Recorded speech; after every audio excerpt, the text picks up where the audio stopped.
আর শিবও দুহাত বাড়িয়ে ইচ্ছা পূর্ণ করেছে। শিবের পাশে ছিল অন্নপূর্ণা। শিবের পাশে কে? অন্নপূর্ণা। উঠে দাঁড়িয়েছে, কি করলে, কি করলে? শিবজি বলল, আমি আবার কি করলাম? অন্নপূর্ণা বলল, মেয়েটা কি চাইলো আর কি দিলে? বলে, ও যেটা চেয়েছে সেটাই দিয়েছি। অন্নপূর্ণা বলল, মেয়েটার হাতে শাঁখা আছে? না। মাথায় সিঁদুর আছে? না। ও স্বামী আছে? না। তাহলে শাঁখা নেই, সিঁদুর নেই, চেয়েছে সন্তান, তুমিও করে দিলে দান। কুমারী অবস্থায় যদি পেটে বাচ্চা আসে, কাশীর কি মানুষ মন্দিরে থাকতে দেবে মাদ্রিকে? সমাজের মানুষ কি মেনে নেবে মাদ্রিকে? তাই শোনা, তুমি যেটা দিয়েছ ওটা ফিরিয়ে নাও। শিব বলল, দিয়ে যখন ফেলেছি ফেরাতে পারবো না। অন্নপূর্ণা বলল, কুমারী মেয়ের পেটে বাচ্চা এলে একদিনের ছেলেকে পর্যন্ত জলে ভাসিয়ে দিতে হয়, জানো? মহাভারতের কুন্তী, তাই তো? মহাভারতের কুন্তী সাধু সেবা করলো, আর সাধু একটা মন্ত্র শিখিয়ে দিয়ে গেল, যেই মন্ত্রতে যাকে ডাকবি সেই তোর কাছে আসবে। শীতের দিন কুন্তী সকালবেলা দাঁড়িয়েছে, সূর্যের রোদ উঠেছে, মন্ত্র উচ্চারণ করে সূর্যকে ডেকেছে। সূর্য মানুষ হয়ে এসে দাঁড়িয়েছে। কুন্তী বলল, তুমি কে?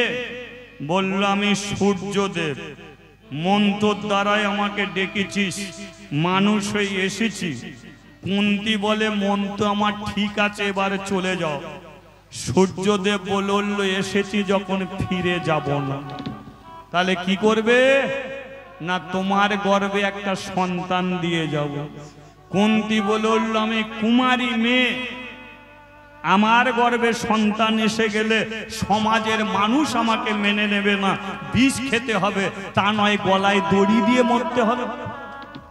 সূর্যদেব বলল, কোনো সমস্যা নেই, পেটে ছেলে ধরবি, ছেলে তোর কান দিয়ে বেরোবে। পেটে ছেলে কান দিয়ে বেরোবে।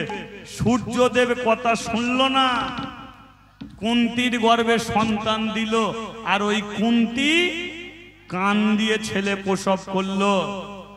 আর কুমারীত্ব সমাজের বুকে বাঁচার জন্য একদিনের ছেলেকে জলে ভাসিয়েছিল, আর সেই ছেলেটার নাম হয়েছিল মহাবীর কর্ণ। কান দিয়ে প্রসব, তাই নাম হয়েছিল কর্ণ।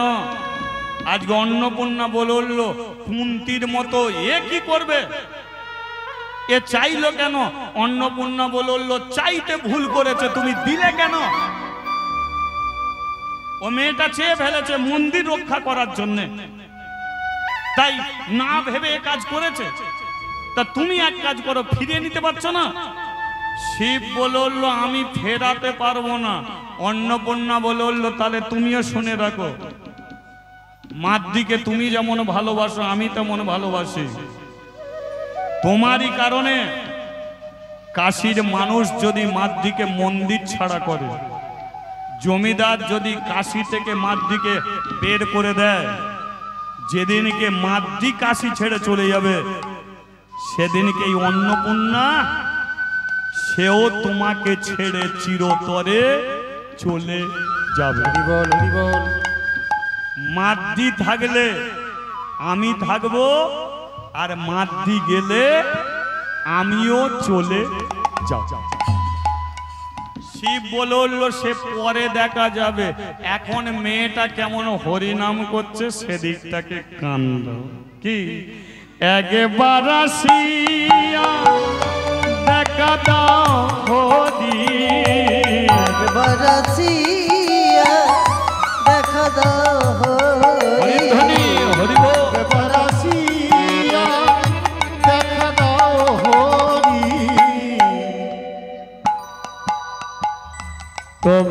চরণ ধরি বৃন্দাবন বিহারী বৃন্দাবন বিহারী। আর সুন্দর লাল যশোদা দুলা বৃন্দাবন বিহারী বৃন্দাবন বিহারী। ভক্ত ডাকিলে রহিতে পারো না, ভক্ত ডাকিলে রহিতে পারো না, ভক্ত ডাকিলে রহিতে পারো না, ভক্ত ডাকিলে রহিতে পারো না। ই হয়তো শেখালে তুমি বৃন্দাবন বিহারী বৃন্দাবন বিহারী। আর সুন্দর লাল একবার হরি বৃন্দাবন বিহারী বৃন্দাবন বিহারী। দেখা দাও,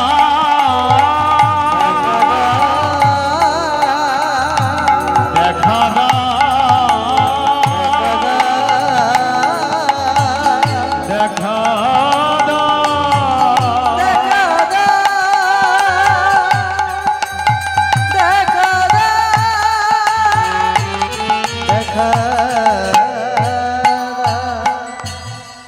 বলিए राधा माधव की, गिरिधारी लाल की। একবার মন্দিরে যাওয়া যাবে কি? না না, আপনাদের নয়, জমিদারকে ডাকছে। এই যে জমিদার বাবু, আপনার মেয়ে মাদ্রি যাকে মন্দিরে বসিয়েছিলেন, আপনি বলেছিলেন ওই মেয়েটা প্রমাণ করে দেবে ভক্তি যার ভগবান তার, আপনি বলেছিলেন। তাই মেয়েটা প্রদীপ জ্বালেনি, ধূপ জ্বালেনি, শুধু তালি দিয়ে হরিনাম করত। আজকে সেই মেয়েটার কত ভক্তি আপনাকে নিজের চোখে গিয়ে দেখতে হবে। জমিদারের স্ত্রী বলে উঠল, একটু বাড়িয়ে দাও কেন, জমিদারের স্ত্রী বলে উঠল, ও ব্রাহ্মণের দল কেন এসেছে জানো? মেয়েটার নামে নালিশ নিয়ে এসেছে। ও কিছু না, উঠবে উঠবে, ও কিছু না কিছু মন্দিরে করেছে। জমিদার এসেছে মন্দিরে, লক্ষ্য করুন, পেছনে দাঁড়িয়ে আছে হাজার হাজার ব্রাহ্মণ। জমিদার মন্দিরের সিঁড়ির নিচে দাঁড়িয়ে ডেকে উঠল, মাদ্রি,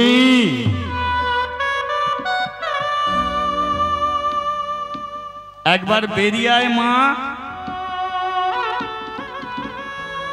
মাদ্রি যেই মন্দির থেকে বেরিয়েছে, জমিদার মন্দিরে মাদ্রিকে দেখে চমকে উঠেছে। পাপ যেমন তার বাপকে ছাড়ে না, তদ্রূপ কোনো গর্ভবতী মহিলা হাজার বস্ত্র দিয়েও গর্ভকে লুকিয়ে রাখতে পারে না। মাদ্রির গর্ভে 7 মাসের সন্তান, শিবের কৃপা, 7 মাসের সন্তান। জমিদার আস্তে আস্তে মন্দিরে উঠেছে, আর মন্দিরে উঠে মাদ্রিকে নিয়ে এসেছে শিবের চরণে। বল, মন্দির তোকে রক্ষা করতে বলেছিলাম, কিন্তু মন্দিরে এত পাপ করলি কেন?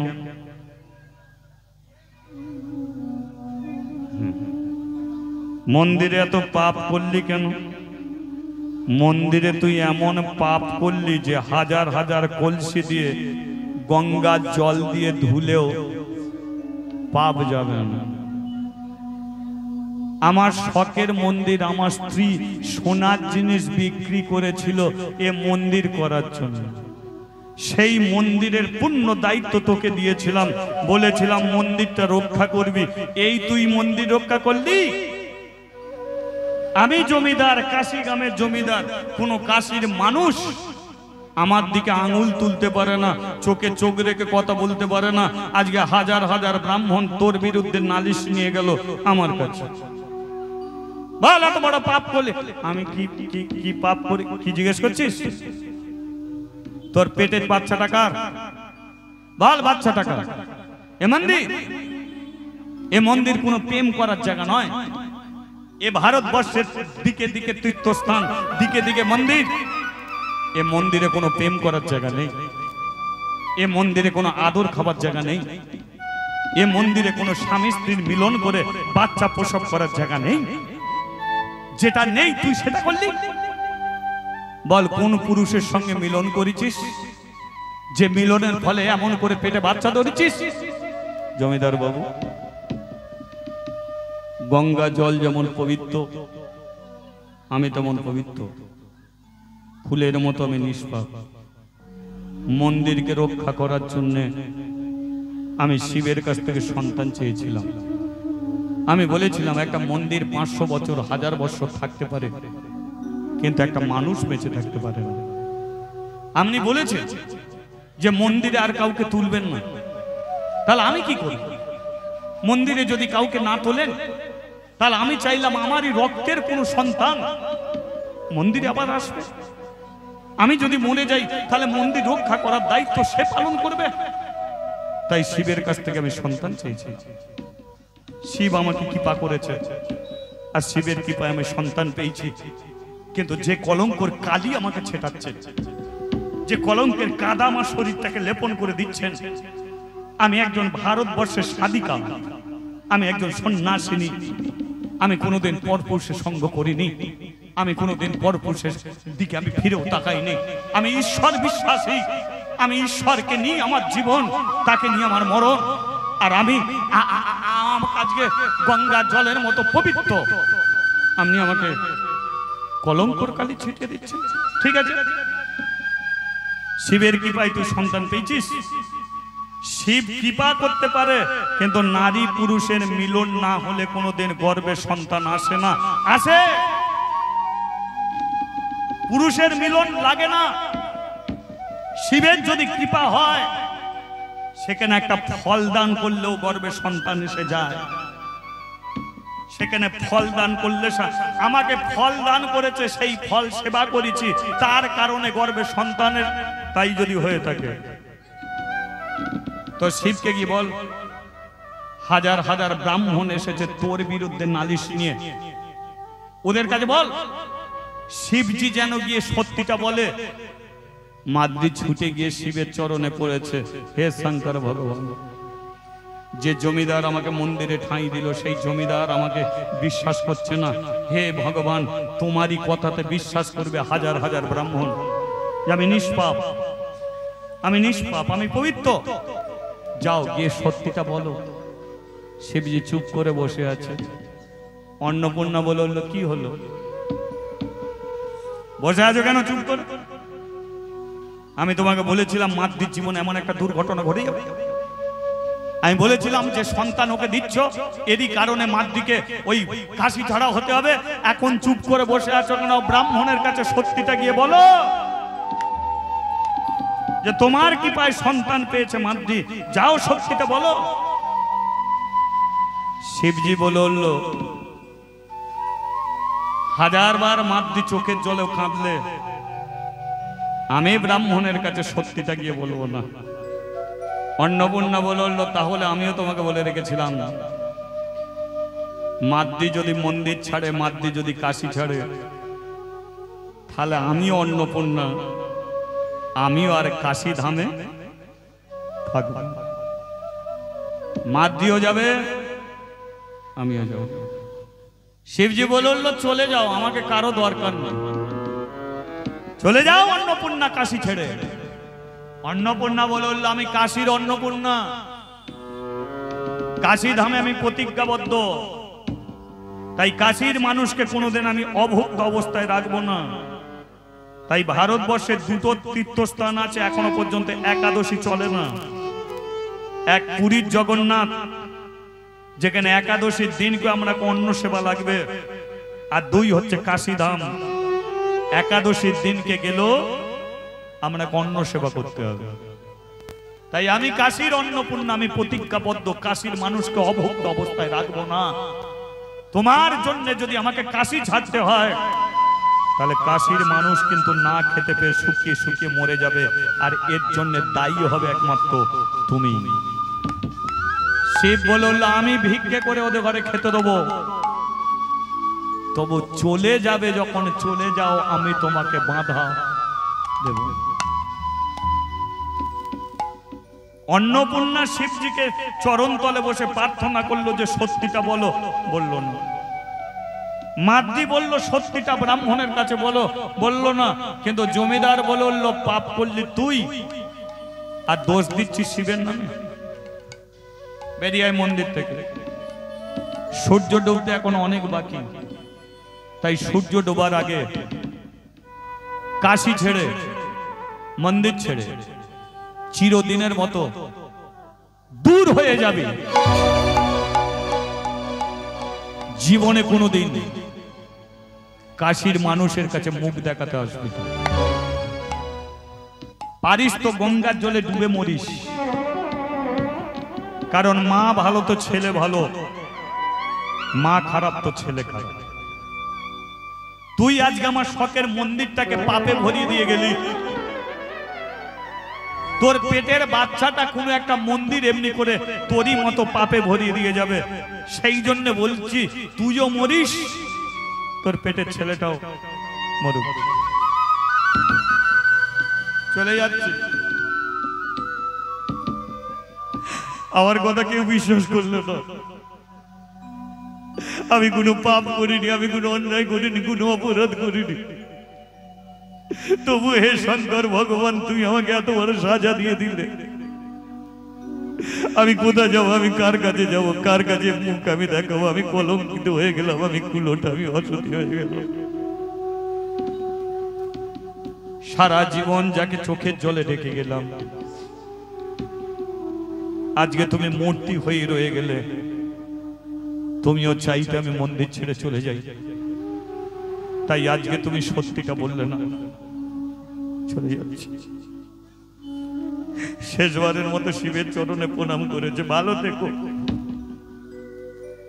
আমার মতো কেউ তোমাকে আর হরিনাম শোনাতে আসবে না, কেউ কৃষ্ণ নাম শোনাতে আসবে না। আমি কোথায় যাবো, কার কাছে যাবো? আমি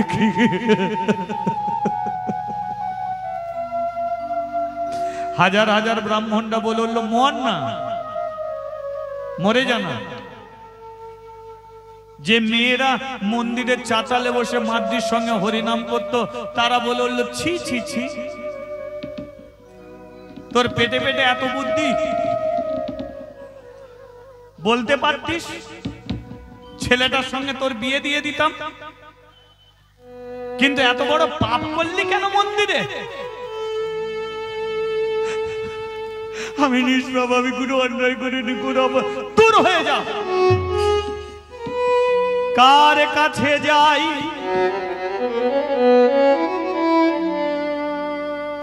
কারে বা জানাই আমার মনের বেদনা।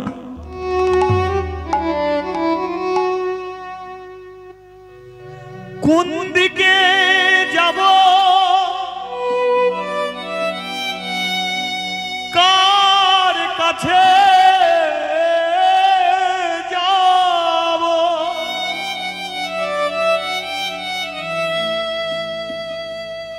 কে বুঝিবে আমার মনের ব্যথা, আমার মনের বেদনা।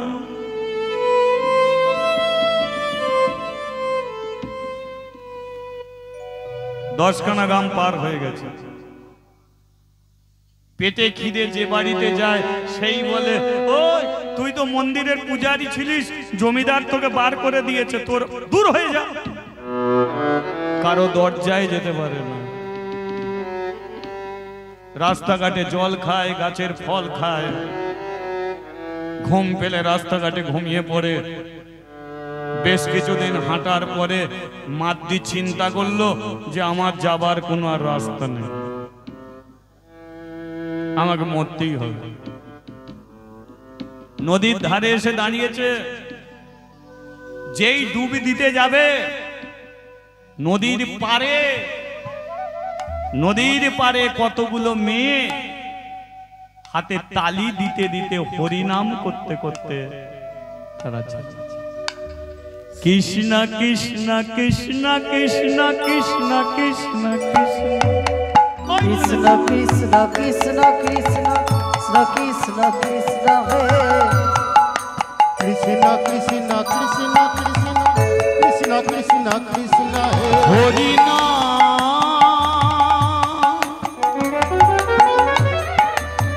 কৃষ্ণ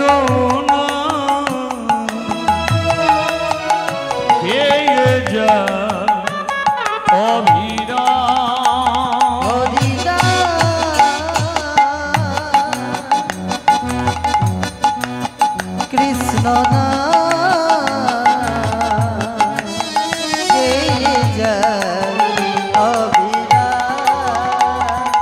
নাম ভজ নাম জপ নাম করো হরি নামে ভাষা তরি হয়ে যাবে ভজ নাম জপ নাম করো হরি নামে ভাষা তরি হয়ে যাবে।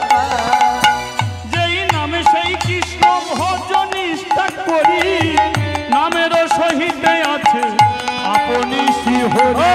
যেই নাম সেই কৃষ্ণ ভজ নিষ্ঠা করি, নামের সহিতে আছে হরি হরি বল বল বল গৌর হরি বল বল, হরি হরি বল সবে তাই গৌর হরি বল। হরি বল বল বল গৌর হরি বল, হরি হরি বল বল হরি হরি বল বল বল গৌর হরি বল, হরি হরি বল বল বল গৌর হরি বল। কে যায়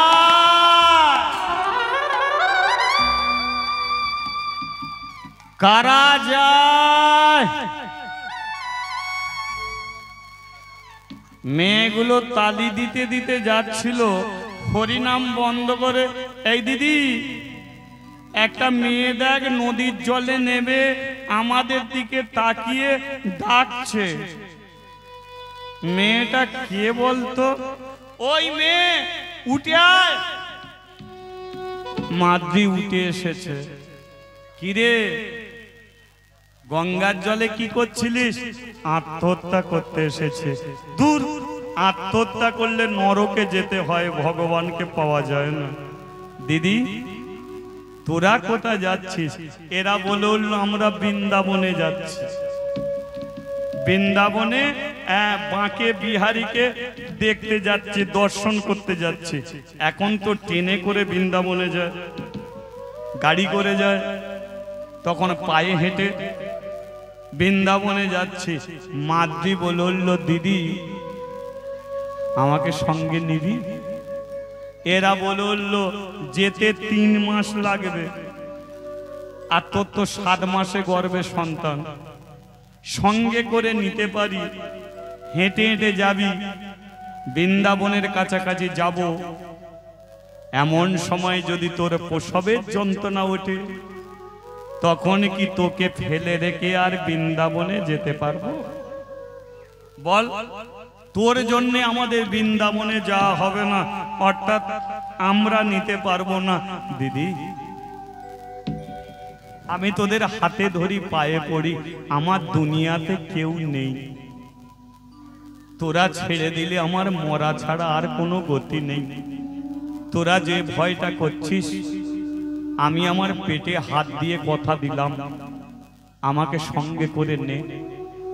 আমার যখনই প্রসবের যন্ত্রণা উঠবে, যে জায়গায় যে সময় আমার প্রসবের যন্ত্রণা উঠবে, সেই সময়তেই আমাকে ফেলে রেখে তোরা চলে যাবি। আমি তোদের পথের কাঁটা হব না, শুধু আমাকে সঙ্গে করে নে, যদি না নিস আমাকে মরতে হবে। মেয়েগুলো বলল, পেটের ছেলেকে হাত দিয়ে কথা দিলি, ছেলের মাথায় হাত দিয়ে কেউ যদি দিব্যি দেয় আর সে কথা রাখতে না পারলে তুই বেঁচে থাকবি, তোর ছেলে মরে যাবে, কথাটা মাথায় থাকে জানো। চ আমাদের সঙ্গে চ। মাতৃর একটা রাস্তা হলো, এদের সাথীদের সঙ্গে বৃন্দাবন যাবে পায়ে হেঁটে। হ্যাঁ, বড় আনন্দ, মরি মরবো এদের সঙ্গে তো যেতে যেতেই মরবো, আমাদের আর নদীর জলে ডুবে মরতে হবে না। আপনারা কি বলছেন, মেয়েটা সঙ্গে নেওয়া যাবে তো নাকি? অসুবিধা আছে? সঙ্গে নেওয়া যাক না, একটু বৃন্দাবনের দিকে যাওয়া যাক না। বলিয়ে বৃন্দাবন ধাম কি জয়, বলিয়ে বাঁকে বিহারি কি জয়। নাচিতে নাচিতে তারা বৃন্দাবনে যায়, ভক্তগণ সবাই মিলে উলুধ্বনি দেয়, উলুধ্বনি। নাচিতে নাচিতে তারা বৃন্দাবনে যায়, ভক্তগণ সবাই মিলে উলুধ্বনি দেয়। হরি বল হরি বল, হরি বল হরি বল, হরি বল হরি বল, হরি বল হরি বল, হরি বল হরি বল, হরি বল হরি বল, হরি বল হরি বল, হরি বল হরি বল, হরি বল হরি বল, হরি বল হরি বল। হরি বল হরি বল, হরি বল হরি বল। নেচে নেচে যায় মাতৃ নাহা চাইয়া যায়, ভক্তগণ সবাই মিলে হরি গুণ গায়। নেচে নেচে যায় মাতৃ না চাইয়া যায়, ভক্তগণ সবে মিলে হরি গুণ গায়। নেচে নেচে নেচে নেচে নেচে নেচে নেচে নেচে নেচে তালে, তালে দিতে দিতে।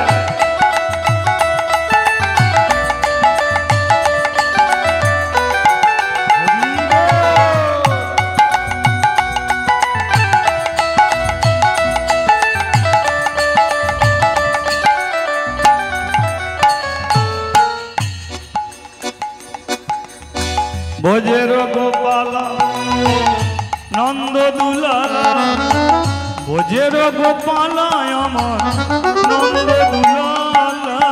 ভোজের গোপাল নন্দ দুলালা, ভোজের গোপাল আমার নন্দ দুলালা। শ্যাম কুণ্ড রাধা কুণ্ড গিরি গোবর্ধন, যমুনার ধারে ধারে কমালের বন। কুণ্ড রাধা গিরি গোবর্ধন, যমুনার ধারে ধারে আমাদের বন। ললিতা বিশাখায়াদি যত সখীগণ, সিদাম সুদাম দাম্ব সুদাম যত সখাগণ। ও ললিতা বিশাখায়াদি যত সখীগণ, সীতাম সুদাম রাম্ব সুদাম যত সখাগণ। চল রে আমার চল রে আমার মধুর বৃন্দাবন, যমুনার ধারে ধারে কমলের বন। চল রে আমার উলুধ্বনি করা যায়, মধুর হরিধ্বনি হরি হরি বল। যমুনার ধারে ধারে কমলে জীবন। নেচে নেচে চলেছে, নেচে নেচে চলেছে, নেচে নেচে চলেছে, তারা নেচে নেচে চলেছে। কৃষ্ণ দেখা পাবে বলে। হরি নেচে নেচে চলেছে। কৃষ্ণ অত নাচানাচি করো না। না না, আপনারা ঘাড় ঘোরাবেন না, মাতৃর কথা বলছে। মেয়েগুলো বলে দেখেছিস পেটে বাচ্চা নিয়ে কিভাবে নেচে নেচে যাচ্ছে। ওহ, যেভাবে নেচে নেচে যাচ্ছে রাস্তায় ওর ছেলে পড়ে যাবে। ওই মাতৃ, এইভাবে নাচিস না। মাতৃ বলল, রাকে হরি মারে কে, মারে হরি রাকে কে। ছেলের ভয়ে আনন্দ করব না, ছেলের ভয়ে নাচতে পারবো না। যে দিয়েছে সেই ছেলেকে রক্ষা করবে। আমি আনন্দে নেচে নেচে যাব, কৃষ্ণ দেখা পাবো। যে কটা দিন বাঁচবো বৃন্দাবনে জীবন কাটিয়ে দেবো।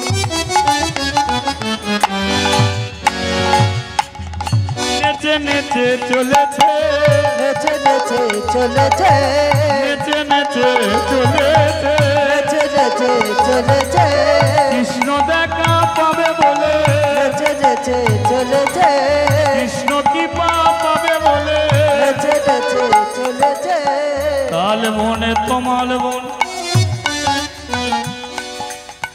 শ্যামে কুণ্ড রাধা কুণ্ড, গিরি গোবর্ধন, যমুনার ধারে ধারে কমলের বন। রাম কুণ্ড রাধা কুণ্ড গিরি গোবর্ধন, যমুনার ধারে ধারে কমলের বন। বৃন্দাবন বৃন্দাবন বৃন্দাবন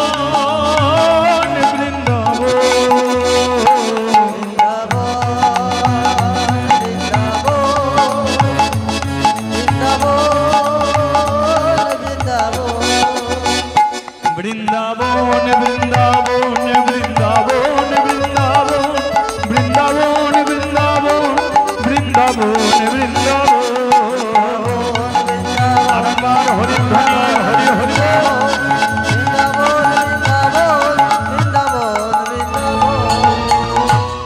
बोलिए बांके बिहारी की জয় बोलिए वृंदावन धाम की জয়। নাচিতে নাচিতে এবার মথুরাতে এলো ভক্তগণ সবাই মিলে। আরেকবার এটাই গৌর হরি হরি।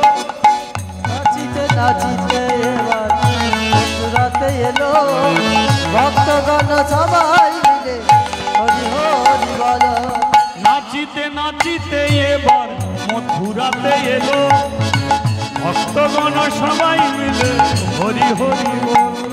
আর নাচিতে নাচিতে এবার মথুরাতে এলো ভক্তগণ সবাই মিলে হরি হরি বল। কেহ নাচে কেহ গায়, কেহ বলে হরি, কেহ কেহ আনন্দেতে যায় গড়াগড়ি।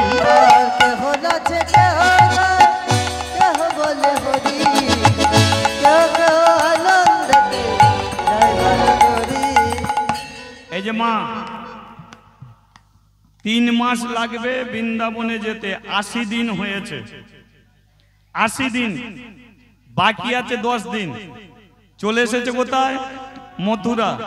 আর মথুরা থেকে 12 কিলোমিটার হচ্ছে বৃন্দাবন। কিন্তু এই 80 দিন যে এসেছে এরই মধ্যে মেয়েগুলো কারো পা ছিঁড়ে গেছে, কেউ পা ফেলতে পারছে না, কেউ গড়াগড়ি দিতে দিতে আসছে, কেউ গন্ডি কেটে কেটে আসছে, কিন্তু মুখে নেচে নেচে সবাই, কিন্তু কৃষ্ণকে ছাড়ে না। কি মনের এত জোর, আনন্দেতে চলেছে, আনন্দেতে চলেছে, ধুলায় গড়াগড়ি দিয়ে, আনন্দতে চলেছে, ধুলায় গড়াগড়ি দেখো দিয়ে, আনন্দেতে চলেছে। নাচিতে নাচিতে তারা মথুরাতে এলো। এবার নাচিতে নাচিতে তারা মথুরাতে এলো। নাচিতে নাচিতে তারা মথুরাতে এলো। বলি আর একবার মথুরা ধাম কি। আজকে আর যাওয়া যাবে কি? সন্দেহ হয়ে গেছে। আর তাছাড়া ও তো আর হাঁটতেই পারছে না, কি গড়াগড়ি দিচ্ছে।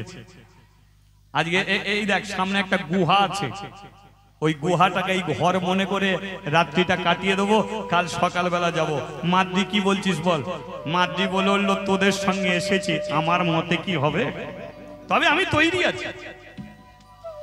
দেখুন মনের জোর হচ্ছে কত বড় জোর। একটা 20 বছরের ছেলে একটা চপ সিঙ্গাড়া খেয়ে বমি করে অ্যাসিডে, আর একটা 80 বছরের বয়স্ক মানুষ 5 কিলোমিটার হেঁটে হেঁটে হরিবাসরে বসে, আবার সেবা করে, আবার হেঁটে হেঁটে তারা বাড়ি চলে যায়, তাদের কিচ্ছু যায় আসে। কিসের জোর? মনের জোর। মাদ্রি বলে বললো আমার কোনো সমস্যা নেই, এই রাত্রিতে যদি যেতে চাস চ, যদি ঘুমাতে চাস ঘুমা। মাদ্রি তোর কষ্ট হয় না? কষ্টকে যদি কষ্ট বলে মনে করি তাহলে তো কষ্ট হবে। কোন মানুষ যদি মনে করে আমি বুড়ো হয়ে গেছি, ও বুড়ো। আর কে 70 বছরের মানুষ যদি বলে না আমি ঠিক আছি, ও ঠিক আছে। এটাই হচ্ছে মনের জোর। ঠিক আছে মাদ্রি, চ গুহাতে একটু বিশ্রাম করি, কাল সকাল বেলা হলে আবার যেতে শুরু করব। 80 দিন পার হয়ে গেছে, 12-13 কিলোমিটার রাস্তা, ও 2-4 দিনের মধ্যে পৌঁছে যাব। কি 90 দিন লাগবে? আমরা তো 1 সপ্তাহ আগে চলে আসছি, 2-4 দিন। মাদ্রি বলল দেখেছিস, তোরা ভয় করেছিলিস যে আমার প্রসবের যন্ত্রণা উঠবে, দেখ আর 4-5 দিন বাকি আছে, আমার ছেলের জন্ম আমি বৃন্দাবনেই দেবো, আর বৃন্দাবন থেকে তোরা ঘরে ফিরবি, কিন্তু আমি আর ফিরবি। রাত্রিকালে গুহাতে সবাই ঘুমাচ্ছে, সেই রাত্রিকালে মাদ্রিও ঘুমিয়ে পড়েছে। গভীর রাত্রি, মাদ্রি ডাকছে, ওই দিদি দিদি দিদি একবার ওঠ না, তোরা সবাই একবার। কেন, কি হয়েছে? আমার কি পেটের যন্ত্রণা করছে। যেই বলেছে পেটের যন্ত্রণা, এরা বলল মাদ্রি যেটা তুই পেটের যন্ত্রণা বলছিস এটা পেটের যন্ত্রণা নয়, এটা তোর প্রসবের যন্ত্রণা। বড় মুখ করে বলেছিলিস না বৃন্দাবনে জন্ম দিবি ছেলে, প্রসবের যন্ত্রণাটা তোর উঠে গেছে। এখন এই ঘুমাচ্ছিস কেন? ওঠ না, ওঠ ওঠ ওঠ ওঠ। মাদ্রির প্রসবের যন্ত্রণা উঠেছে, কি হবে? একজন চোখ মুছতে মুছতে বলল কি আর হবে, মাদ্রির দোষ নয়, পেটের ছেলেটার দোষ। এতদিন ধরে পেটে পড়ে রইল, আর 2-4 দিন সহ্য করতে পারলো না, বেরোবার জন্য ছটফটানি শুরু। আমরা কি বলবো? ও তো পেটের ছেলেকে হাত রেখে কথা দিয়েছিল, ও কি করবে দেখ। মাদ্রি বলল তাহলে তোরা দেখ মাদ্রি, প্রসবের যন্ত্রণা উঠেছে, তো কথা দিয়েছিলিস যে যখন যে মুহূর্তে তোর প্রসবের যন্ত্রণা উঠবে সেই মুহূর্তেই তুই নিজে বলেছিলিস আমরা তোকে ছেড়ে চলে যাব। এখন আমরা তোর কাছে থাকতে পারি, কিন্তু পেটের ছেলেকে তো হাত রেখে কথা দিয়েছিল, তুই যদি ছেড়ে না দিস তাহলে তোর তো পেটের ছেলে মরে যাবে।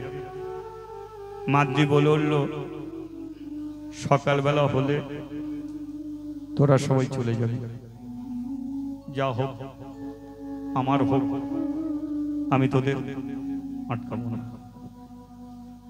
সকাল হলো, মাদ্রিকে যারা হাতে ধরে এনেছিল, মাদ্রির যারা সাথী ছিল, মাদ্রির সঙ্গে যারা গল্প করতে করতে এসেছিল, যারা আনন্দ করে বলেছিল মাদ্রি তো ছেলে হবে, কেউ বলেছিল মেয়ে হবে, আজকে সকাল হতেই মাদ্রিকে গুহায় বসিয়ে রেখে একে একে সবাই চলে গেল। মাদ্রি গুহাতে একা আছে।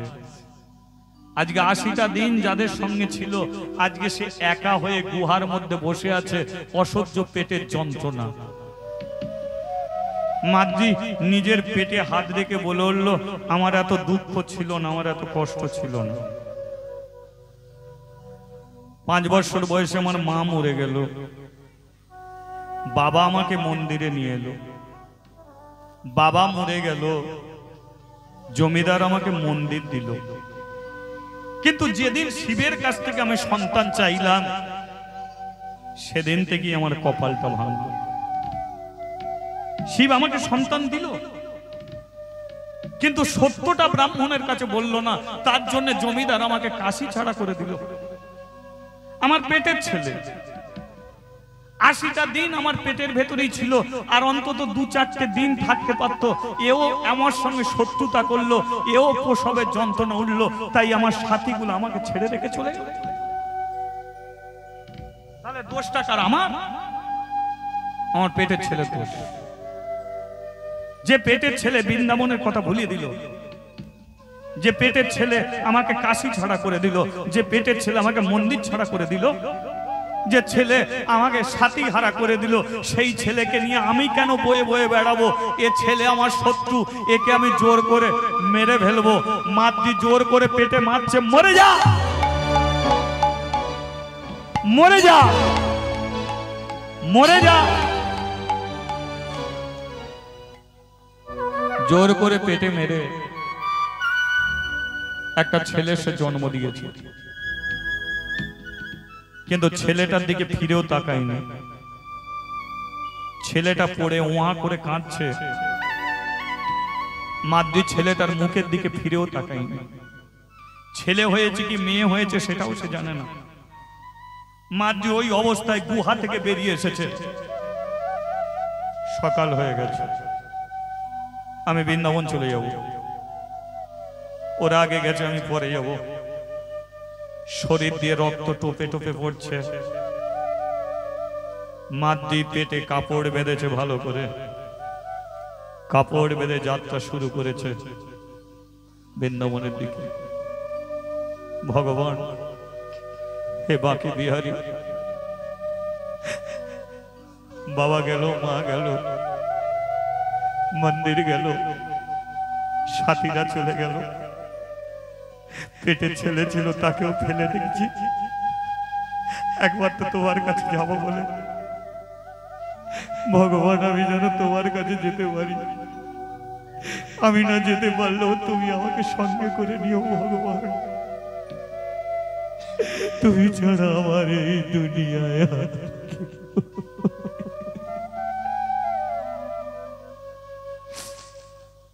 যাবে কি করে?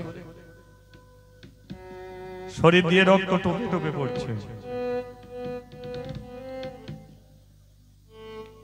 একটা দিন হেঁটে হেঁটে গেছে, কিন্তু হাঁটার আর শক্তি নেই। হামাগুড়ি দিতে শুরু করেছে। যেই হামাগুড়ি দিচ্ছে,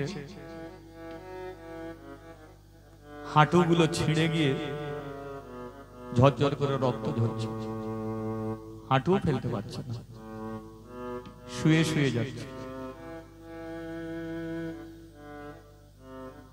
এক সময় মন্দিরে, বৃন্দাবনে বাঁকে বিহারী মন্দিরের সিঁড়ির নিচে গিয়ে বসেছে। এত দুঃখ যদি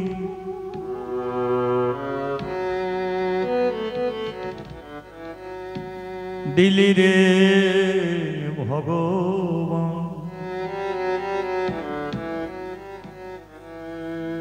আমার মনে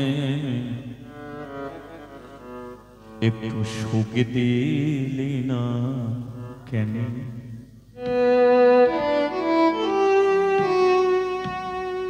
প্রভু তোমার নামে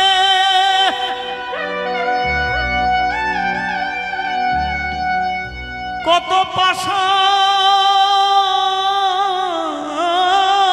গলে, হরি বল, হরি বল।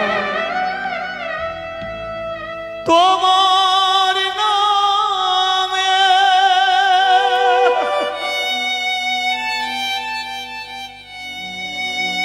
কত পাষাণ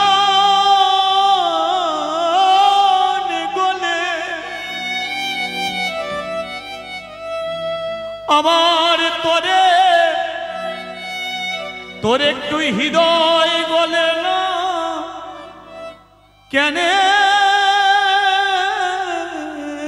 দয়া সুখ দিলি না মনে। ও দয়াল রে,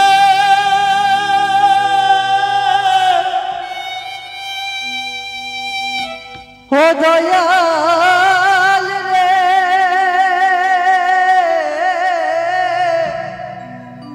ও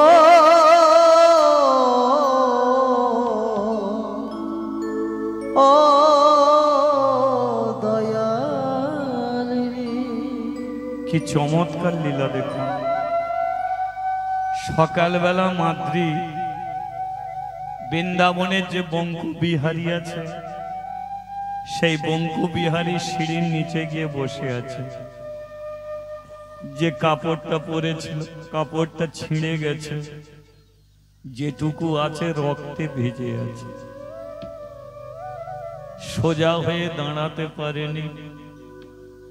মন্দিরে বসে মাথাটা নিচু করে আছে। মাথাটা যে তুলে দেখবে সে শক্তি তার নেই। ভক্তরা মন্দিরে উঠছে, মন্দির থেকে নেমে যাচ্ছে, মাদ্রির নিঃশ্বাস প্রশ্বাস বন্ধ হয়ে যাচ্ছে, আর সে বাঁচবে। সকাল থেকে দুপুর, দুপুর থেকে রাত্রি, যখন মন্দিরের আশপাশে কেউ নেই, মাদ্রি শুয়ে আছে, ঠিক সেই সময় একটা বাচ্চা ছেলে এসেছে। বাচ্চা ছেলেটা এসে বলল, কিরে মা, সকাল থেকে বসে আছিস, বাঁকে বিহারীকে দেখবি না? মাদ্রি বলল, দেখতে তো আমি চাই, কিন্তু ওঠার তো শক্তি নাই। এতগুলো সিঁড়ি বেয়ে বেয়ে আমি উঠবো কি করে? আমার তো ওঠার আর শক্তি নেই। আমি তোকে ওপরে তুলবো, তুই যাবি? মাদ্রি বলল, আমি তো মরেই যাব।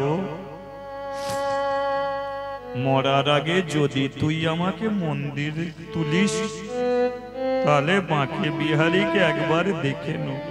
চল। বাচ্চা ছেলেটা মাদ্রির হাত ধরে তুলেছে, একটার পর একটা সিঁড়ি বাইতে বাইতে মাদ্রিকে নিয়ে মন্দিরের ওপরে তুলেছে। মন্দিরের চাতালে বসিয়ে দিয়েছে মাদ্রিকে। মাদ্রি বলল, হ্যারে বাছা, মন্দিরের দরজাটা বন্ধ। ছেলেটা বলল, আমি দরজা খুলে দেবো, তুই এখানে বস, আমি খুলে দেব।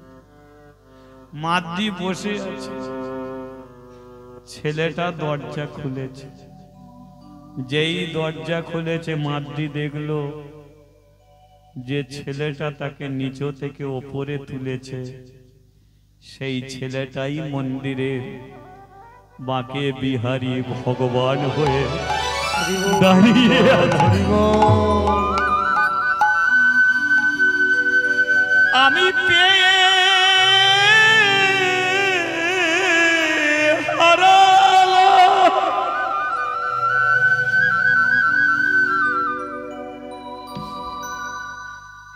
এই তুই আমার কাছে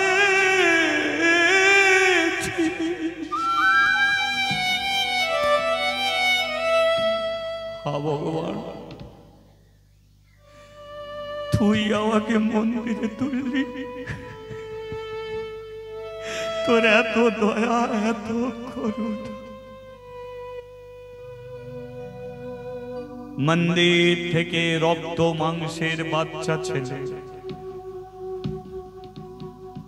মন্দিরের ভেতর থেকে রক্ত মাংসের একটা বাচ্চা ছেলে বেরিয়ে মাদ্রির কাছে এসে বলল, আমি বৃন্দাবনের বাঁকে বিহারী, আমি বৃন্দাবন চন্দ্র, আমি ভগবান। মাদ্রি রে, যারা আমাকে মূর্তি ভাবে আমি ঠিক, তারা ভুল। মূর্তির মধ্যেও আমি থাকি, আমি ফুলে থাকি, ফলে থাকি, পাতায় থাকি, পিঁপড়ের মধ্যে থাকি, আমি তো সর্বত্র থাকি।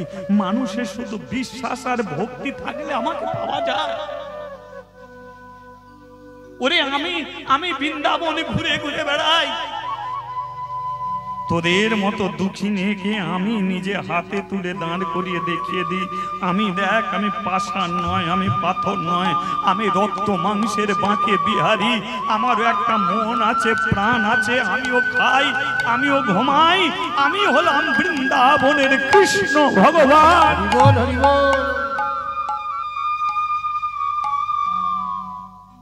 আমি তোকে দেখালাম, দেখলি তো আমাকে? মাদ্রি বলল, হে ভগবান, দেখা যখন পেলাম আর বৃন্দাবন ছেড়ে যাব না। না মা, বৃন্দাবন ছেড়ে তোকে যেতে হবে। ফিরে যা তুই কাশিতে। কাশিতে আমি আর ফিরবো না, শিবজি আমাকে ঠকিয়েছে। না, ভগবান যা করে মঙ্গলেরই জন্য। তাই আমি তোকে আদেশ করছি, ফিরে যা কাশিতে। কাশীর মন্দিরের দরজা বন্ধ, আবার দরজা খুলবি, আবার মন্দিরে তালি দিয়ে হরিনাম। 84 কোষ বৃন্দাবন ঘুরে মাদ্রি ফিরছে আবার কাশিতে। কি চমৎকার দেখুন, যে গুহাতে ছেলে জন্ম দিয়েছিল, যেই গুহার কাছাকাছি এসে দাঁড়িয়েছে, শুনতে পেল গুহার ভেতরে কি একটা বাচ্চা ছেলে ওয়া করে কাঁদছে। ওয়া করে কাঁদছে। মাদ্রি ভেতরে ঢুকেছে, ঢুকে দেখলো একটা ঠাকুমা একটা ছেলে কোলে নিয়ে বসে আছে। মাদ্রি বলল, ঠাকুমা এটা তোর ছেলে? ঠাকুমা বলল, আমি বিধবা, আবার 80 বছরের বুড়ি, আমার আর ছেলে পুলে হয়? বলে তাহলে কার ছেলে? বলে আমি জানবো কি করে কার ছেলে? এই গুহাতে ছেলে কাঁদছিল, আমি ছেলে নিয়ে বসে আছি। মাদ্রি বলল, এই গুহাতে আমি একটা ছেলের জন্ম দিয়েছিলাম। ঠাকুমা বলল, তাহলে এটা তোরই ছেলে হবে? এটা তোরই ছেলে? বলে আমারই ছেলে, যখন আমাকে দে। ঠাকুমা বলে, তাহলে ছেলে নে। যেই ঠাকুমা ছেলে দিতে গেছে, ঠাকুমার হাত দুটো বেরিয়েছে। মাদ্রি বলল, ছেলে পরে নেব। তুই তো বললি বিধবা, 80 বছরের বুড়ি, তাহলে তুই যদি বিধবা হবি, তোর হাতে শাখা কেন? তোর হাতে শাখা কেন? তোর হাতে শাখা কেন? তোর হাতে শাখা কেন? তুই যদি বিধবা হবি, তোর হাতে শাখা কেন? তুই যদি বুড়ি হবি, তোর হাতে শাখা কেন? শাখা ঢাকতে গিয়ে সিঁদুর বেরিয়ে পড়েছে। তোর মাথায় সিঁদুর কেন? তোর মাথায় সিঁদুর কেন? তোর মাথায় সিঁদুর কেন? তোর মাথায় সিঁদুর কেন? কে কে কে কে? কে কে কে কে? পরিচয় দে না রে, কে কে কে? পরিচয় দে না রে। কে কে কে? সত্যি করে বল, তুই বিধবাও নয়, ঠাকুমাও নয়, তুই সত্যি বল, তুই কে? সত্যি যদি বলিস ছেলে নেবো, নইলে ছেলে রেখে কেটে পড়বো। ঠাকুমা বলে কিনা, মাদ্রি আমাকে তুই চিনতে পারছিস না? কে তুই? আমি হলাম কাশী ধামে, কি হবে? কাশী ধামের মা অন্নপূর্ণা। বলি অন্নপূর্ণা দেবী কি? মাদ্রি বলল, তুই কাশীর অন্নপূর্ণা, তো গিহায় এমন গুহাতে পড়ে আছিস কেন? অন্নপূর্ণা বলল, তোর জন্যে। তো বল আমার জন্য কেন? সংসার করিনিস, ছেলে চাইলি। সমাজ তুই জানিস না, কুমারী মেয়েদের ছেলে চাইতে নেই। তুই নালে চাইতে ভুল করলি। ও বুড়োটার কি জ্ঞানগম্য বলতো? ও তোকে দিয়ে ফেললো। অনেক করে বারণ করেছিলাম, দিও না ছেলে পুলে, দিও না ছেলে পুলে, দিও না। কথা শুনলো না।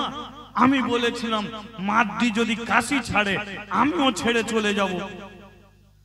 তুই যেই কাশী ছাড়লি, আমি বললাম ওগো চলে যাচ্ছি, বলে তুমিও কেটে পড়ো। তুইও চলে এলি, আমিও চলে এলাম। মাদ্রি বলে, তাহলে এতদিন কোথায় ছিলে? বলে তোরই সঙ্গে ছিলাম। আমার সঙ্গে ছিল তো দেখতে পেলাম না কেন?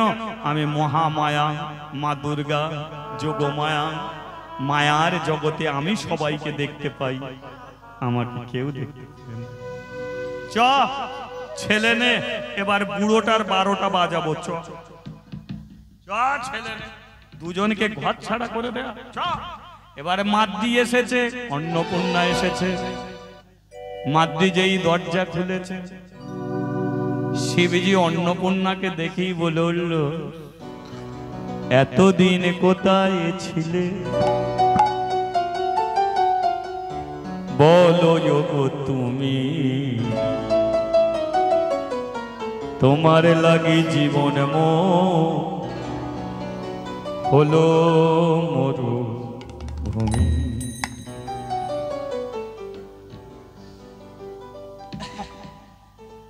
অন্নপূর্ণা বলল চুপ করো, আর কথা কইবে না। মার দিকে কাশি ছাড়া করলে কেন? সেদিনকে তো ব্রাহ্মণের কাছে সত্যিটা বলতে পারতে। শিবজি বলল এবার তবে শোনো, আমি বলতে পারতাম, হাজার হাজার ব্রাহ্মণের কাছে প্রমাণ করে দিতাম যে মাদ্রি কলঙ্কিত নয়, কুলোটা নয়, অসতী নয়, মাদ্রি সতী, প্রমাণ করতে পারতাম। অন্নপূর্ণা বলল তাহলে করলে না কেন?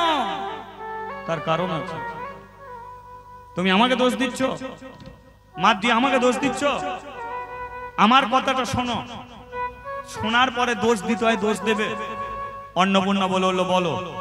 শোনো অন্নপূর্ণা, মাদ্রি যখন চাতালে বসে হরিনাম করত, আমি মনে মনে ভাবতাম যে মেয়েটার মা মরে গেল, বাবা মরে গেল, জমিদার তো মন্দিরে দিয়ে গেল, মন্দিরকে রক্ষা করার জন্যে ও মন্দিরেই পড়ে আছে, কিন্তু সর্বদাই তো আমাকে হরিনাম শোনায়, কৃষ্ণ নাম শোনায়। আমার জন্যে যে কিছু করে আমি তার জন্য করি। আমি চিন্তা করলাম যে কৃষ্ণ নাম করছে সর্বদাই, ও কি কোনোদিন কৃষ্ণ দেখা পাবে না? ও কি কোনোদিন বৃন্দাবনে গিয়ে ব্রজের ব্রজনন্দন কৃষ্ণ দেখা পাবে না? আমি ওকে কৃষ্ণ দর্শন করাবো। ও মন্দির রক্ষা করার জন্য ছেলে চাই, লোক আমি ছেলে দিলাম। তুমি আমাকে বললে সত্যিটা বলতে। বলো তো অন্নপূর্ণা, আমি ব্রাহ্মণের কাছে যদি সত্যিটা বলতাম যে মাদ্রির গর্ভে যে ছেলে ওটা আমার ছেলে, তাহলে জমিদার ওকে মন্দির ছাড়া করতো না, ব্রাহ্মণরা মন্দির ছাড়া করতো না। আর মাদ্রি মন্দির ছাড়া না হলে কোনোদিন বৃন্দাবনে গিয়ে ব্রজের ব্রজনন্দন কৃষ্ণরও দেখা পেত না। যেটা সহজে না হলে বুদ্ধি খাটিয়ে করতে হয়। একে যদি বলতাম যা তুই বৃন্দাবন চলে যা, ও মেয়েটা কোনোদিন আমাকে ছেড়ে যেত না। তাই ছলে বলে কৌশলে ওকে বৃন্দাবন পাঠিয়েছে। বাঁকে বিহারী সাক্ষাৎ ওকে দর্শন দিয়েছে। কটা মেয়ের কপালে জুটেছে, কতজন সাথী ওর সঙ্গে গিয়েছিল, কোন সাথী সাক্ষাতে দেখা পেল না, কিন্তু আমার মাতৃ সাক্ষাতে দর্শন করেছে বৃন্দাবনের ব্রজের ব্রজনন্দন বাঁকে বিহারী ভগবানকে। ভগবান নিজে হাতে ধরে মন্দিরে তুলেছে। কত ভাগ্যবতী মেয়ে। আরে তাকে পেতে গেলে কষ্ট করতে হয়, নালে পা থেকে একটু রক্ত ঝরেছে, শরীর থেকে রক্ত ঝরেছে, হয়তো ভালো করে খেতে পাইনি, কিন্তু যাকে পাওয়ার জন্য মুনি ঋষিগণ ভিখারি হয়ে যায়, মাদ্রি তার সাক্ষাতে দর্শন পায়। বলো তো এটা আমি ওকে করিয়েছি। বল মাদ্রি আমি ভুল করেছি? মাদ্রি শিবের চরণে পড়েছে। সারা জীবন আমি শুধু সবাইকে ভুল বুঝেছি। সত্যি তুমি করুণাময়, সত্যি তুমি দয়াময়। আজকে তোমারই জন্য আমি বৃন্দাবন দর্শন করেছি, সাক্ষাতে ভগবানকে দেখে। অন্নপূর্ণা বলল তুই তো কাঁদিস নি, তোর তো কেস মিটে গেল, আমাকে কেন তুমি কাশি ছাড়া করলে? আমাকে তো রাখতে পারতে। শিবজি বলল অন্নপূর্ণা তুমি প্রতিজ্ঞা করলে মাদ্রি যদি চলে যায় তুমিও চলে যাও। আমি চিন্তা করি যে মাদ্রি 7 মাসের গর্ভে সন্তান, ওকে দেখার মতো কেউ নেই, কাশি ছেড়ে চলে যাবে, ওকে দেখার মতো কেউ নেই। তুমি বললে আমিও চলে যাব। চলে তুমি যাবে ঠিকই, কিন্তু মাদ্রিকে তুমি ছেড়ে থাকতে পারবে না। তাই আমি বললাম তুমিও চলে যাও। দেখো তুমিও কাশি ছাড়লে, ও কাশি ছাড়লো, কিন্তু মাদ্রিকে তুমি ছাড়তে পারলে না। সদা সর্বক্ষণ তুমি মাদ্রির সঙ্গে ছিলে। বলো তো অন্নপূর্ণা, মাদ্রি রাগের মাথায় গুহাতে ছেলে ফেলে রেখে চলে গেল, তুমি যদি না থাকতে তাহলে ছেলেটা কি ফিরে আসতে পারত? তাই আমিও তোমাকে ছেড়েছিলাম।